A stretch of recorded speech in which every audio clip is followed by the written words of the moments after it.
Assalamualaikum warahmatullahi wabarakatuh. Bismillahirrahmanirrahim. Alhamdulillahirabbil alamin. Wa bihi nasta'inu ala umurid dunya waddin. Wassalatu wassalamu ala asyrafil anbiya'i wal mursalin sayyidina wa maulana Muhammadin wa ala alihi wa sahabatihi ajma'in. Saudara, marilah kita baca suratul Fatihah untuk Kiai Soleh Darat, penulis kitab yang kita pelajari pada malam hari ini. Lahul Fatihah. A'udzu billahi minasyaitonir rajim. Bismillahirrahmanirrahim. Alhamdulillahi rabbil alamin. Ar-Rahmanir Rahim. Maliki yaumiddin. Iyyaka na'budu wa iyyaka nasta'in. Ihdinas siratal mustaqim. Siratal ladzina an'amta 'alaihim ghairil maghdubi 'alaihim waladdallin. Amin.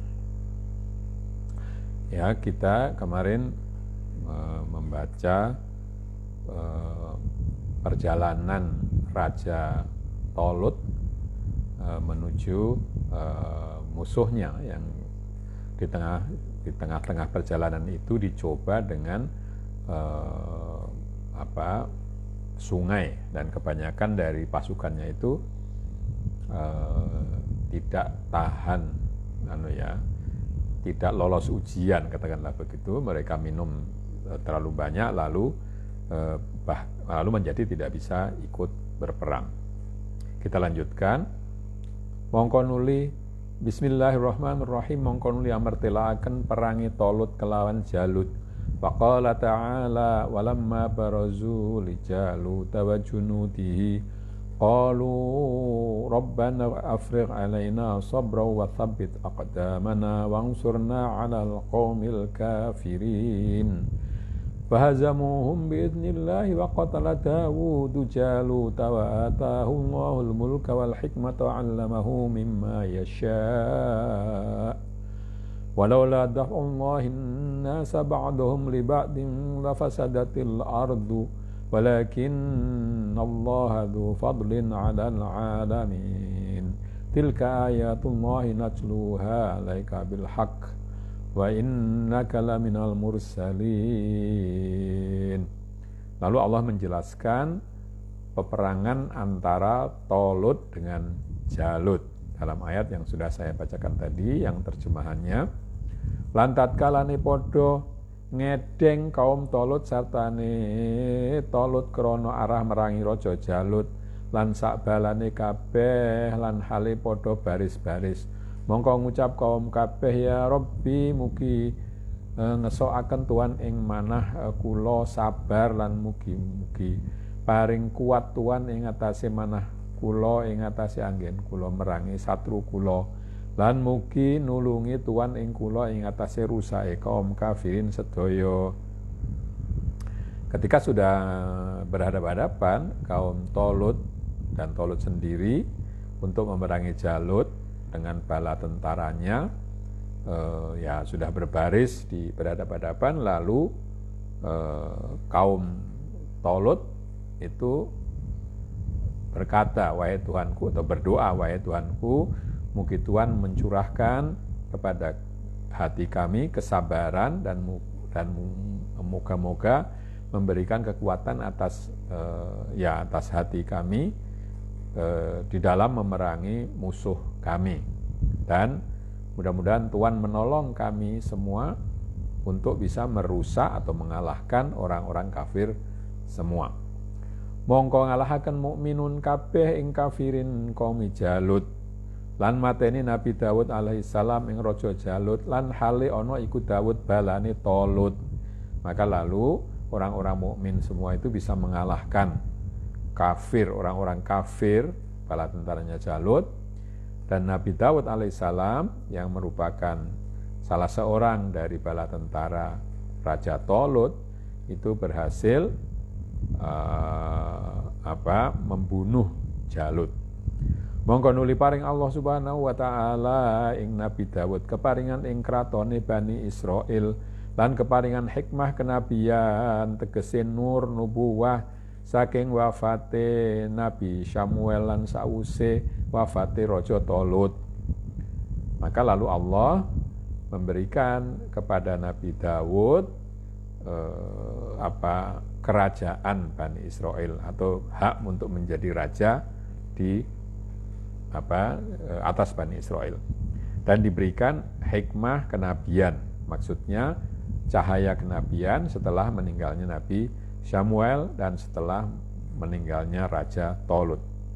Lan nuli amuru Allah Subhanahu wa taala ing Nabi Dawud saking pira-pira penggawene sakersane kaya keparingan panggawene gawe klambi rajut besi lan keparingan weruh pangucape manuk, dan Allah memberikan atau mengajarkan berbagai macam cara cara kerja mungkin begitu yang dikehendaki oleh Allah, yaitu cara membuat baju zira, baju rajut dari besi, dan juga diberitahu bagaimana atau bahasanya burung.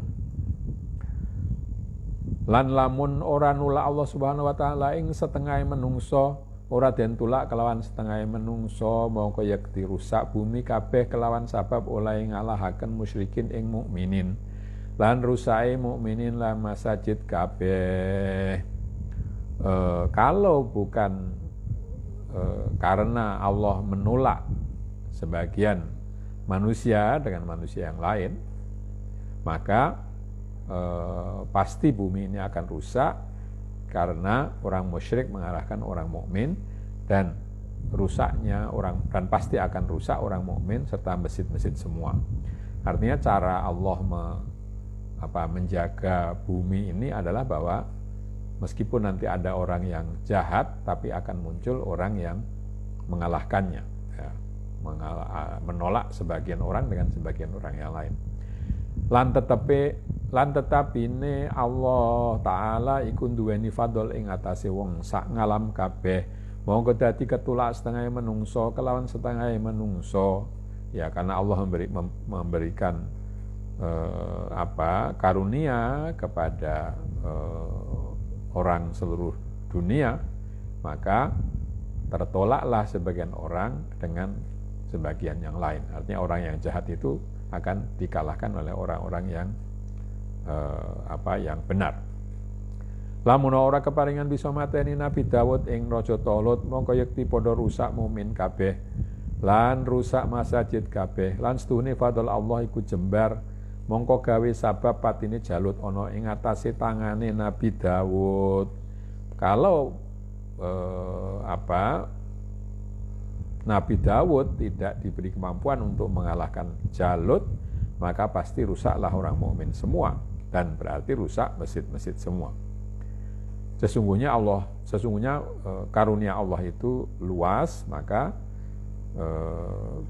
dia menjadikan bisa menjadikan kematian Jalut di tangan Nabi Dawud alaihissalam.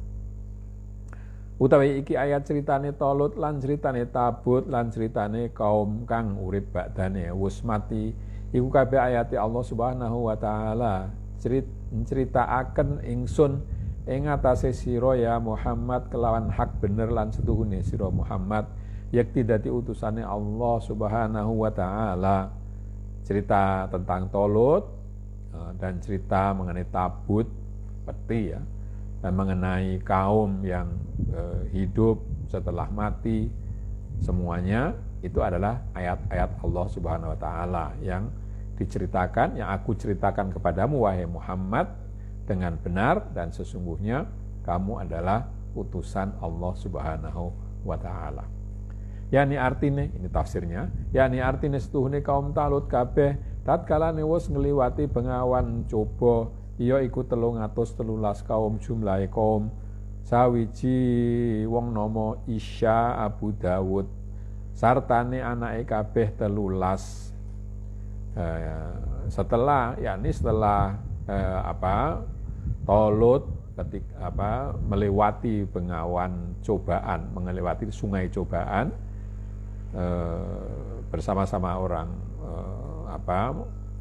bala tentaranya, yaitu 300 orang jumlahnya.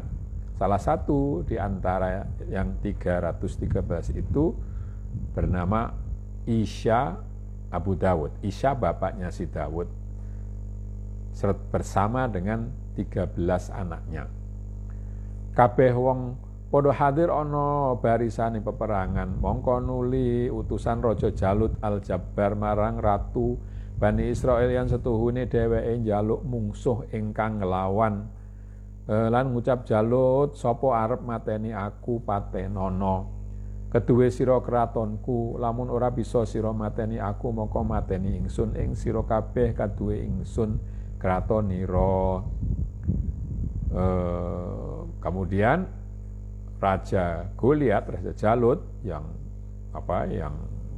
despotik, yang menindas atau yang kejam, itu mengutus orang kepada Raja Bani Israil, yaitu Tolut, bahwa dia minta lawan gitu ya.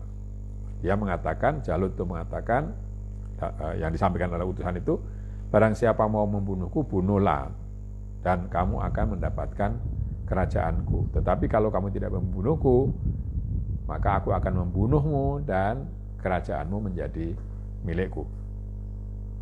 Mongko susah ing atase kaum Bani Israil, mongko nuli undang-undang Raja Tolut marang kaum kabeh, ya kaum, sapa bisa mateni Jalut keduwe wong iku separo kraton ingsun, lan ingsun nikahaken anak wadon ingsun marang sira. Maka lalu semua orang Bani Israil itu susah ya, karena Jalut tadi kan badannya besar ya.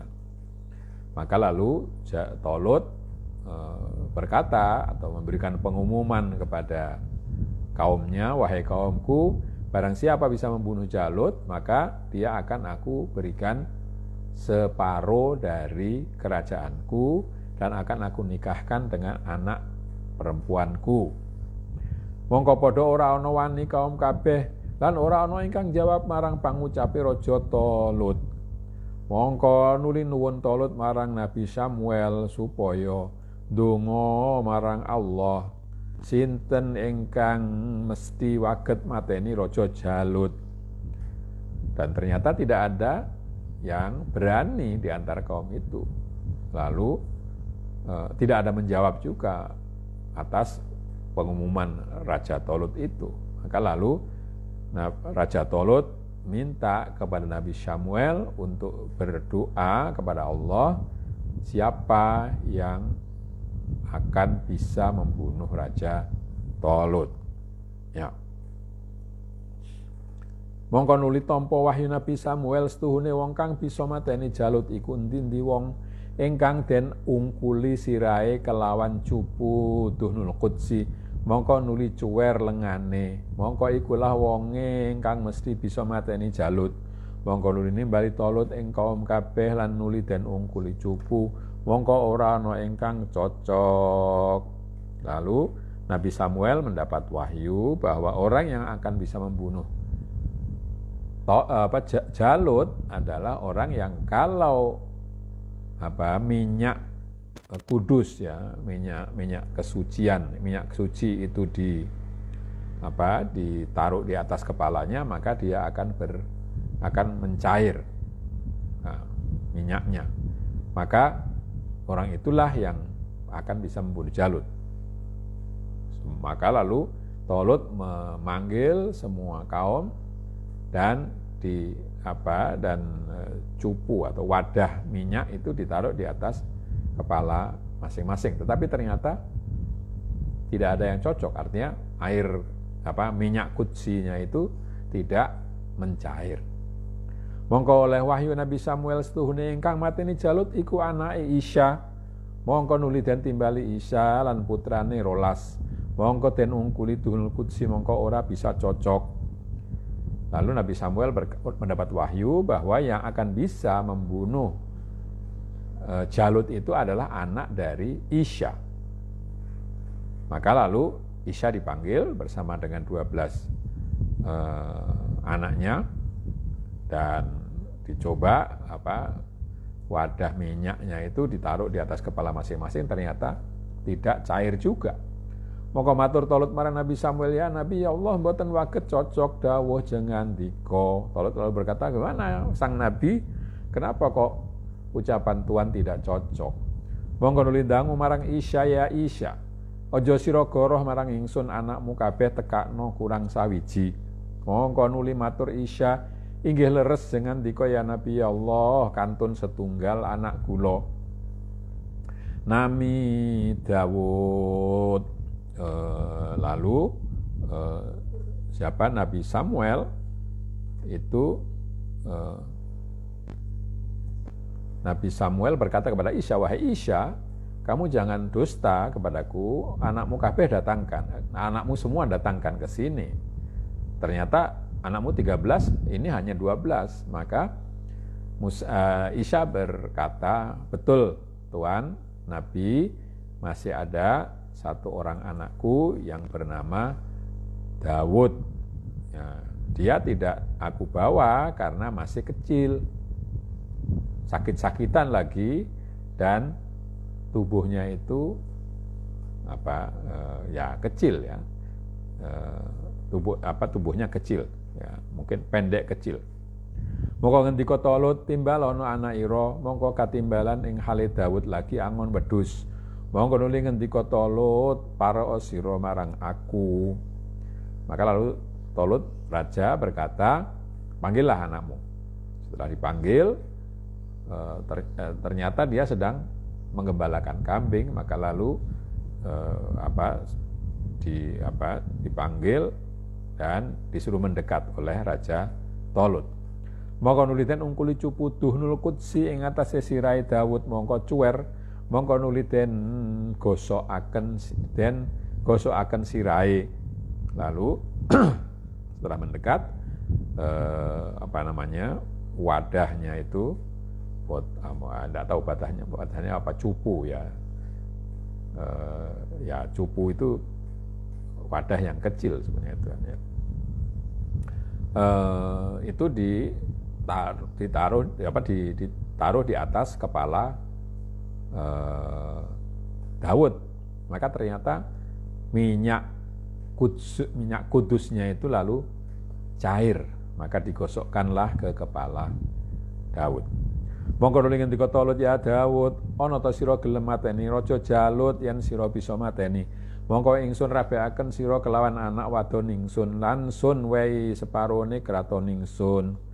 Maka lalu Tolut berkata, wahai Dawud, apakah kamu mau membunuh Raja Jalut? Kalau kamu mau membunuhnya dan berhasil, maka aku akan kawinkan kamu dengan anakku, anak perempuanku, dan akan aku beri separuh dari kerajaanku. Maka matur Nabi Dawud, sendika kula saguh mateni Jalut. Ya, Nabi Dawud mengatakan, ya siap, saya mau sanggup membunuh Jalut.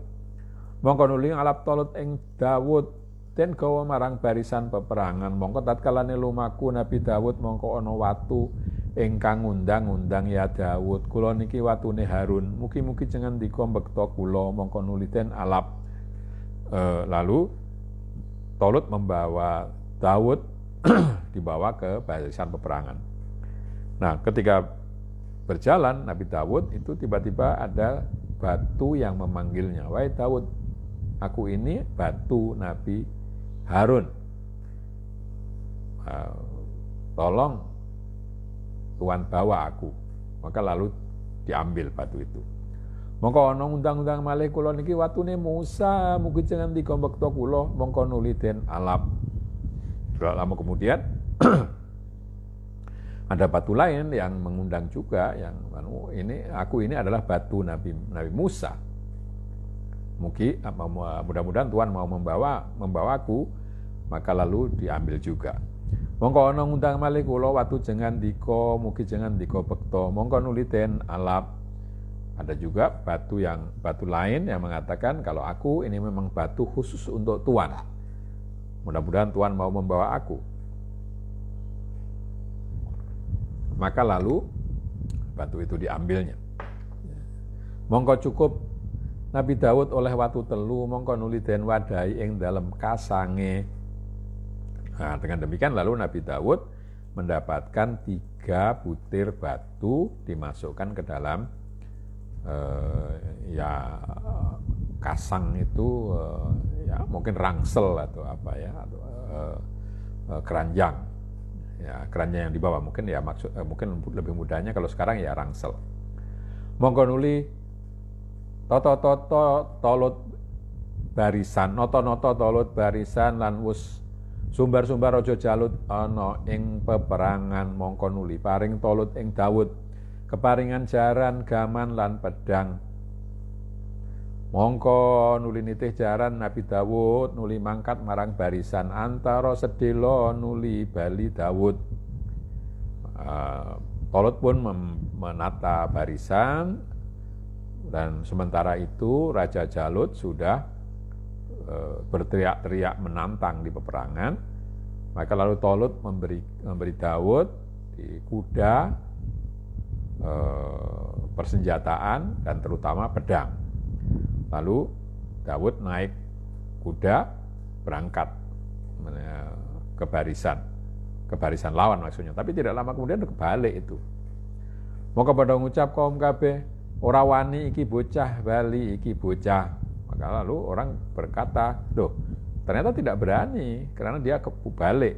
Mongko nuli dangu Tolut apa sira kok nganggo bali. Mongko matur Daud, lamun ora mitulungi pangeran ing kula mongko mboten nulungi niki gaman lan niki tunggangan, lan lamun kersa nulungi pangeran ing kula mongko mboten hajah kelayan niki gaman lan tunggangan.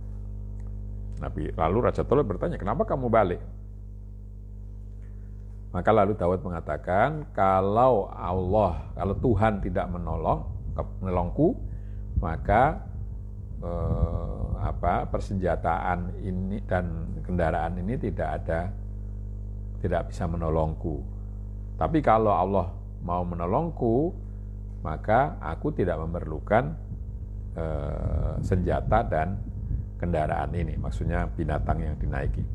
Mongko nuli maju Daud hale ngodok tanpa gaman halik kalung kasang wadah watu telu lan bekakas bandil, lan ana iku Jalut dhuwure sak mil ngagem kopiah wesi bobote 3 dacin.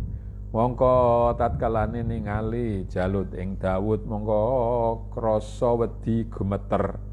Mongko ngucap Jalut, ya gulam apa sira arep ngelawan ingsun? Mongko ngucap Daud, naam iya. Ing hale Jalut nunggang jaran.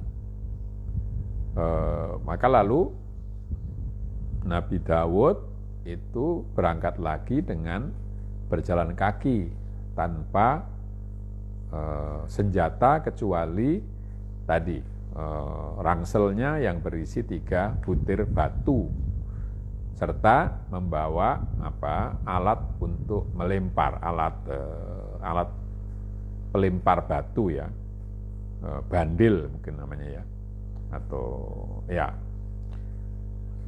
bahasa Indonesianya apa? Ya katapel, ya. Bukan katapel kecil tapi bukan katapel besar.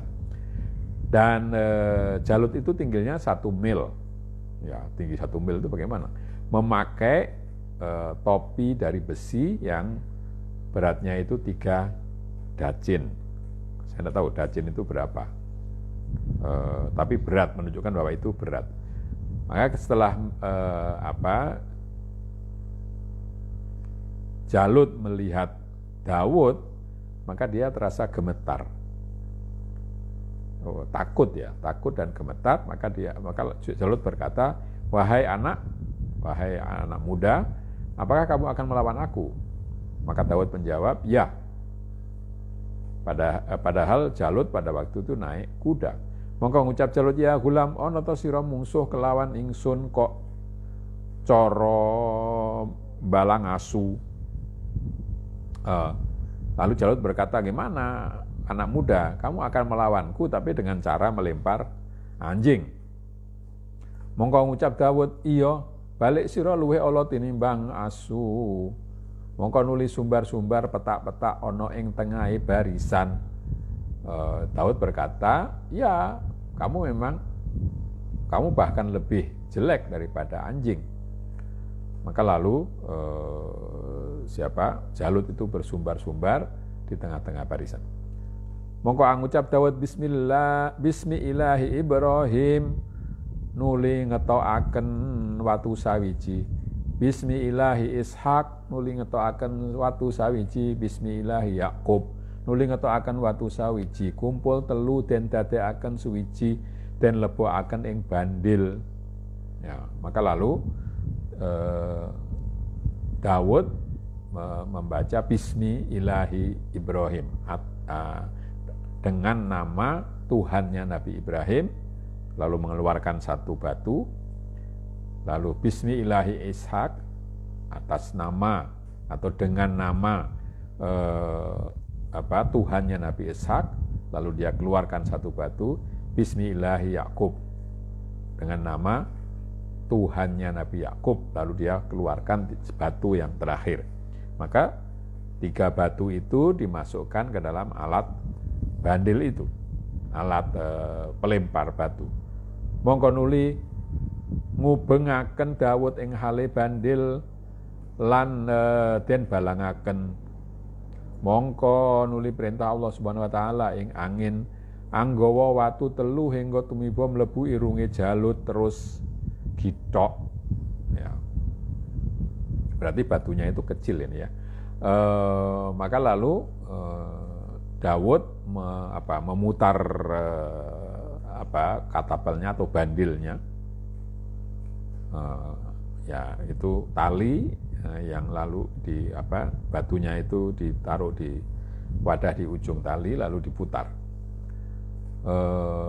lalu dilemparkan ke arah Jalut. Maka Allah lalu memerintahkan kepada angin untuk membawa 3 batu itu sehingga mengenai hidungnya Jalut terus tembus sampai ke tengkuknya.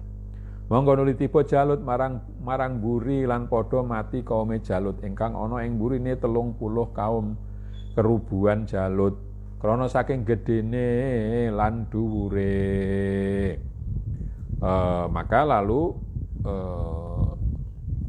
Jalut itu jatuh kalau bahasa Jawanya kegeblak ya, jatuh ke belakang. Lalu orang yang di belakangnya 30 orang itu mati tertimpa Jalut karena sedemikian besarnya dan tingginya Jalut itu. Mongko nggawa Daud ing Jalut hale den gelandang marang ngarsane Tolut. Maka lalu Daud menyeret mayatnya Jalut itu ke arah Raja Tolut. Mongko padha bungah kaum Bani Israel kabeh, mongko padha bubar kaum Jalut kabeh mlayu. Lan nuli bali Raja Tolut kelawan kaum kabeh hale kelawan bunga-bunga. Nah, Bani Israel lalu sangat bergembira sementara pasukannya Jalut itu bubar, melarikan diri.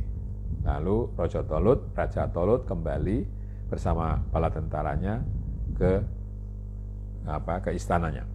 Mongko sawise tutuk ana ing negarane mongko nuli ngelingaken kaum kabeh ing Nabi Daud ing perjanjene Raja Tolut. Mongko nuli sowan Daud marang Raja Tolut lan nuli matur, kados pundi janji jenengan dika kula aturi nglulusaken sakniki. Maka setelah sampai di kota di negaranya, maka banyak orang yang mengingatkan kepada Nabi Daud tentang perjanjian atau tentang janji Raja Tolut. Maka lalu Daud menghadap Raja Tolut dan berkata atau bertanya, bagaimana janji Tuhan? Sekarang aku minta untuk ditepati. Mongko nuli ngendika Tolut, ana ta sira ngarepaken anak ratu tanpa mahar? Mongko ngendika Daud, rumuwun jenengan ndika mboten janji mas kawin lan kula mboten gadah napa-napa. Tolut lalu berkata, bagaimana kamu mau menikahi anakku tanpa mahar, tanpa mas kawin? Maka lalu Daud berkata, dulu atau kemarin Tuhan tidak minta atau tidak, dalam perjanjian Tuhan itu tidak dipersyaratkan mas kawin, dan saya pun tidak punya apa-apa. Maka ngendika Tolut, ingsun ora merdi-merdi angin sak kersanira. Mungkin sak kuasanira mungkin ya. Sira Daud wong lanang ingkang syaja'ah, sira weruh tuhune kiwa tengen negaraku, pira-pira mungsuhku, mongko lamun bisa mateni sira sira 200 menungso lan nggawa sira kelawan kulufe dakare mongko wong 200 marang ingsun, mongko ingsun lakekaken anak wadon ingsun ing sira kelawan iku mas kawin. Ya, ini agak mengerikan ya. Maka lalu Tolut berkata, aku tidak tidak akan meminta kamu kecuali sekuasamu, atau kalau kamu mau gitu. Aku tidak akan memaksamu kalau kamu tidak mau.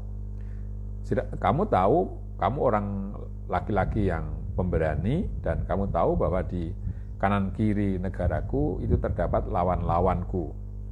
Kalau kamu bisa membunuh 200 orang dari musuhku itu dan membawa, nah ini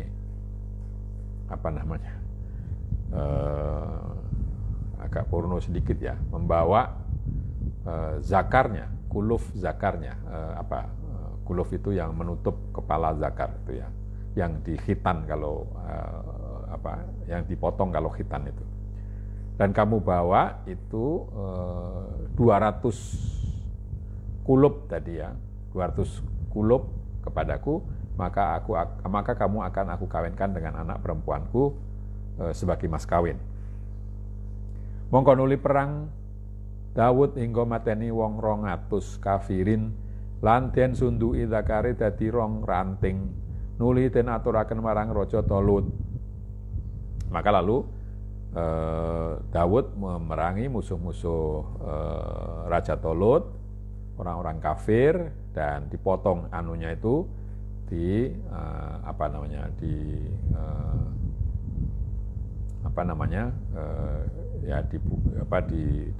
ditusuki dengan benang sehingga menjadi dua rangkaian ya, lalu dibawa ke, jadi serangkaiannya itu 100 ya, dibawa pada Raja Tolut. Mongko nuli ngendika Tolut, ya Daud aturno iku rentengan zakar marang bojoku. Mongko nuli nikahaken Tolut ing Daud ing anak wadone. Tolut berkata, wahai Daud, berikan itu ke berikan yaitu rentengan tadi ke istriku. Maka lalu Daud pun dinikahkan dengan anak perempuan Tolut. Mongko sawise tetep dadi mantune, mongko nuli den paringi kuasan separo kraton lan keparingan cap kraton. Setelah menjadi menantunya, maka Daud diberi kekuasaan separo kerajaan dan diberi cap kerajaan. Mongko tumindak hukum ing atase Nabi Daud lan padha condong menungso kabeh marang Daud. Mongko nuli hasud Tolut marang Daud hingga nejo arep den pateni Daud lan gawe Tolut hilah kelawan teman-teman mateni Daud hingga lunga Daud. Nah, kemudian Daud itu menjalankan hukum pemerintahan dengan baik, dan orang lalu cenderung untuk lebih menyukai Daud daripada mertuanya. Maka lalu Tolut itu iri. Kenapa kok orang lalu lebih percaya kepada Daud daripada kepada saya? Maka lalu dia ingin membunuh Daud dan membuat membuat rencana jahat untuk membunuh Daud. Daud tahu, lalu dia pergi. Mula to Daud ghaib saking negara mlebu ana ing alas krana saking wedi marang Tolut lan endi-endi ngabid utawa ulama ingkang nuturi marang Tolut mongko nuli den pateni Tolut. Daud lalu lari ke hutan karena takut kepada mertuanya. Dan kalau ada hamba atau ulama yang menasihati Tolut untuk tidak melakukan pembunuhan terhadap menantunya, maka malah dibunuh. Ana dene anane mangkono iku sawise wafate Nabi Samuel, mongko pirang-pirang makhluk ingkang den pateni Tolut saking pira-pira ulama lan ngibat lan obat sabab Nabi Daud alaihi salam. Demikian itu terjadinya setelah meninggalnya Nabi Samuel. Maka banyak orang yang dibunuh oleh Tolut karena baik itu ulama maupun tadi bukan hamba, saya kira ya abad ya, orang yang banyak beribadah karena Daud alaihissalam, karena menasihati Tolut untuk tidak membunuh Nabi Daud. Mongko ora keliwatan ulama lan obat kabeh wis padha den pateni kabeh angin kari sewiji wong wadon kang alim abid ingkang duweni asmaullahil a'zam. Maka semua ulama dan abid, orang yang rajin beribadah, itu semuanya sudah dibunuh kecuali seorang perempuan yang mempunyai ismullahil a'zam. Mongko lawas-lawas nuli keparingan taufik Tolut eling durakane nuli tobat rumangsa getun ing atase barang kang wis den lakoni lan nangis rina wengi nyuwun ngapura dosane. Tapi lama-kelamaan Tolut itu mendapatkan petunjuk dan ingat akan dosa-dosanya, lalu dia bertobat dan merasa menyesal atas apa yang telah dilakukannya, dan dia siang malam menangis minta maaf kepada Allah atas dosa-dosanya. Lan saben-saben bengi lunga marang kuburan lan gembor-gembor nuwun tulung, nuwun tobat. Mongko ana swara saking wong ahlul kubur, ya Tolut ana ta sira ijih kurang trima wis mateni marang ingsun, mongko nuli padha gawe ina susah marang ingsun kelawan gembor-gembor ana ing dhuwur ingsun. Ya dia menangis keras gitu ya, melolong-lolong di atas kuburan minta tobat. Maka lalu ada suara dari dalam kubur, wahai Tolut, kamu masih kurang ya menghina kami, sudah membunuh kami, sekarang menghina kami, membuat kami susah dengan melolong-lolong di atas kuburan kami. Mongko nuli teka suwiji wong lanang tukang rotine Tolut, mongko matur ya Malik Tolut, punapa kersa jenengan dika ya Tolut. Lalu datanglah tukang roti, orang laki-laki yang merupakan tukang roti dari Raja Tolut. Lalu dia berkata, wahai sang raja, apa yang Tuan kehendaki? Mongko ngendika Tolut, apa kowe weruh ana ulama ingkang bisa nuturi marang ingsun supaya ketrima tobat ingsun? Mongko matur tukang roti, ya Tolut, kula purun nuduhaken ulama namung sampun ngantos ngandika pateni. Tolut menjawab, apakah kamu tahu ada seorang ulama yang bisa menasihatiku supaya tobatku bisa diterima? Maka lalu tukang roti tadi berkata, wahai raja, aku mau memberitakan seorang ulama, tapi jangan dibunuh. Mongko ngendika Tolut, ora, aku wis tobat, ora pisan-pisan aku gelem mateni menungso. Mongko nuli den sumpah Tolut lan teman-teman ora gelem mateni malih marang ulama. Tolut menjawab, tidak, aku sudah tobat dan sama sekali tidak mau membunuh manusia. Maka lalu dia disumpah bahwa dia betul-betul tidak akan membunuh ulama. Ya, tapi ini sudah waktunya untuk berhenti. Jadi sampai di sini dulu kisah Raja Tolut yang sudah berdosa dan ingin bertaubat itu. Kita akhiri dengan membaca hamdalah, alhamdulillahirabbil alamin. Kurang lebihnya saya minta maaf. Akhirul kalam, wassalamualaikum warahmatullahi wabarakatuh.